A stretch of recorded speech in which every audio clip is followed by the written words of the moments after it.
How will we meet tomorrow's growing needs for food production, yet still respect the needs of the land? Some of the answers are being discovered just ahead. To help us maintain these carefully controlled ecosystems, and for your safety, please remain seated in your boat at all times.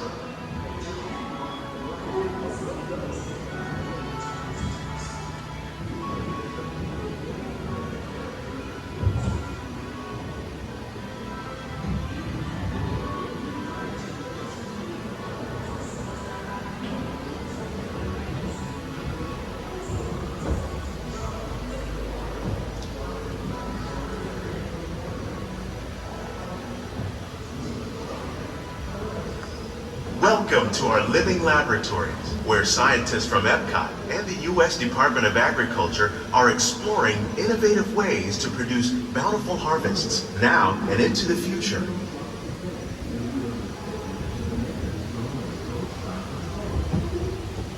The tropics are home to the greatest diversity of plants on the planet. Many of these, like papaya, bananas, cacao, coffee, and rice, are well known around the world. These are just a few of the edible plants that have been an important source of nutrition for people living in the tropics. Many are rich in vitamins and minerals, while others are well adapted to growing in less than ideal conditions. Some, like the water lily, thrive in wet, swampy areas and waterways. All parts of this plant, even the flower petals, are edible. The starchy root of the plant has long been used to make flour for baking.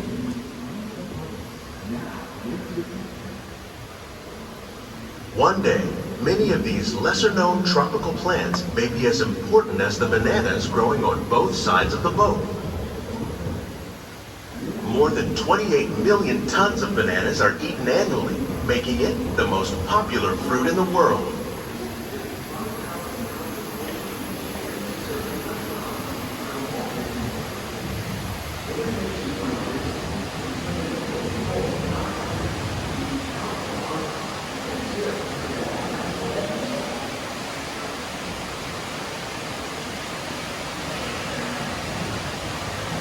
When we mention farming, you probably don't think of fish, but fish farming, or aquaculture, accounts for nearly half of all the seafood consumed globally.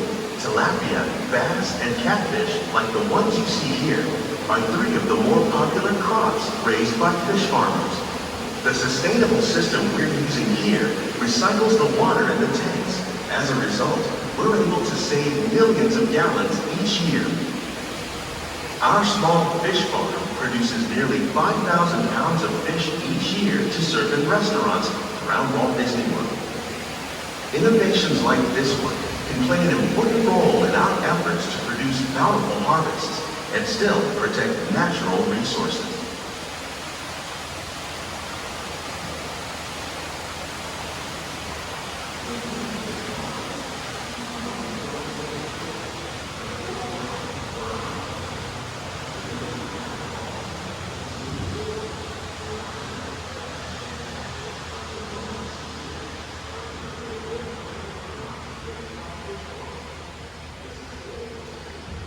While there are more than 50,000 edible plant species in the world, most of us are only familiar with the handful that make up our everyday diet.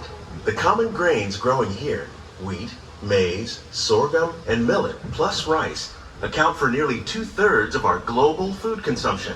Learning how to increase yields of these staples is an important goal of research around the world.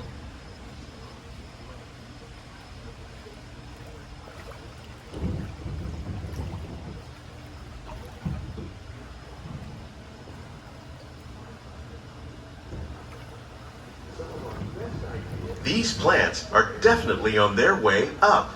Innovative growing techniques like these increase yields while more efficiently using resources like water, fertilizer, and pesticides. Another innovation at work here is our integrated pest management program. By populating our greenhouses with beneficial insects that prey on harmful pests like aphids and flies, we are significantly reducing our reliance on conventional pesticides. We're growing these crops using our nutrient film system. This technique precisely controls and recycles water and nutrients. With it, we can produce over 27,000 heads of lettuce a year in this one small area.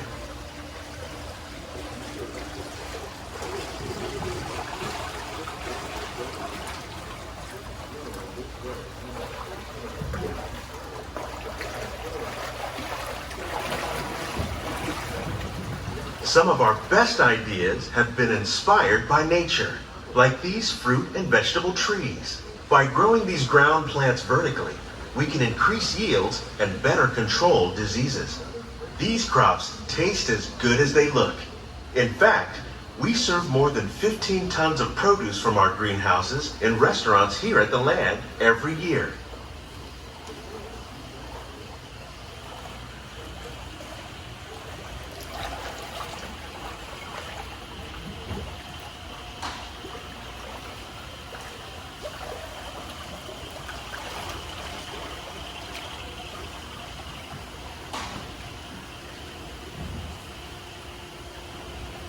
The future of agriculture may include innovative ideas like this vertical growing system.